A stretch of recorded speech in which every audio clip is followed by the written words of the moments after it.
Hello বন্ধুরা, আমি পায়েল আর welcome back to my new blog. তো দেখো, আমি কিন্তু আজকে সকাল সকাল মামাকে নিয়ে স্কুলে বেরিয়ে গেছি। তো সকাল সকাল বলতে এখন অনেক সকাল নয়, এখন বাজে প্রায় ওই 10:10-15।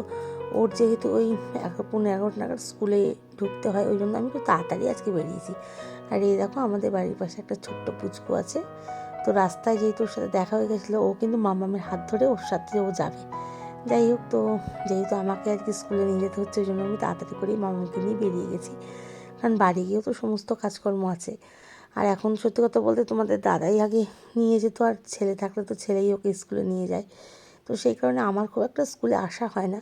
তো আজকে যেহেতু আসতে হলো, ওই জন্য ভাবলাম যে দেখি টাইমটা ঠিকঠাক করে বেরোতে হবে, যে কোন টাইমে নিয়ে গেলে ঠিক ঠিক টাইমে পৌঁছাতে পারবো, যাতে বেশিক্ষণ গিয়ে দাঁড়িয়েও থাকতে না হয়, আবার আমার কাজেরও ক্ষতি না হয়। তো যাই হোক, সব মিলিয়ে মিশিয়ে যখন বাড়ি আসলাম, তখন দেখলাম কিন্তু 11টা প্রায় বেজে গেছে। আর ছেলেও পড়ে চলে এসেছে, ছেলেকে খেতে টেতে দিয়ে। চারধারের অবস্থা তো খুবই খারাপ। তো চারিধারে কাজ কিছুটা সেরে নিয়ে আগে কিন্তু ওদের আলমারিটা আজকে গুছিয়ে নিচ্ছি। আলমারিটা গোছাবো বলতে ওদের শীতের পোশাকগুলো যা অবস্থা ছিল, আর কিচ্ছু খুঁজে পাচ্ছিলাম না। ওই জন্য আজকে পুরোটা ভালো করে গুছলাম। আর এই দেখো, দুটো কী সুন্দর মগ। এই মগ দুটো কিন্তু আমরা কালকে চাকদা থেকে নিয়ে এসেছি, আমরা দুজনে চা খাবো বলে। আমার কিন্তু কালারটা খুব খুব খুব পছন্দ হয়েছে। আর তোমরাও কিন্তু বলো যে কালার দুটো কেমন হয়েছে। আমরা দুজনে যেহেতু সকালবেলা, তোমরা তো জানোই, একসাথে চা খাই, তো সেই কারণে ম্যাচিং করেই কিনলাম। এই ফাইবারের কাপগুলো পছন্দ হলো, সেরামিকের তো খাওয়াই হয়। তো যাই হোক, তারপরে সব কিছু করে টোরে কাজকর্ম সেরে চলে আসলাম রান্নায়। আর তোমরা তো জানোই আমি গান শুনতে কতটা ভালোবাসি। তো আজকে আগে গানটা চালিয়ে নিলাম, যাতে কাজে আমার এনার্জিটা ঠিকঠাকভাবে চলে আসে। তো সেই জন্য গানটা চালিয়ে নিয়ে কিন্তু রান্নার কাজে চলে আসলাম। তো এখন প্রায় কিন্তু 1:10-15 তো হয়েই গেছে। বাইরে এখন দেখো ভালোই রোদ। আর আমাদের এই যে আম গাছটা কাটার পর কিন্তু রোদ্দুরটা একটু ভালো করেই বাড়ির মধ্যে ঢুকছে। জায়গাটা দেখতে কিন্তু অনেকটা খালি খালি লাগছে, খারাপও লাগে। তো আগে প্রথমে ভাতটা বসিয়ে নিয়েছিলাম, তারপরে কিন্তু এই যে বেগুন আর আলুটাকে সেদ্ধ করে বেগুন ভর্তা করছি, আর এপাশে ডিম সেদ্ধ বসিয়েছি।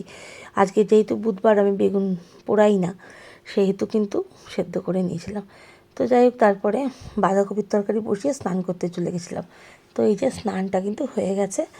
আর তোমাদেরকে একটু মাঠের মেলাটা দেখাই। এবারে মাঠের মেলায় কিন্তু সেরকম খুব একটা জাঁকজমক নেই, খুবই অল্প সংখ্যক দোকান বসেছে।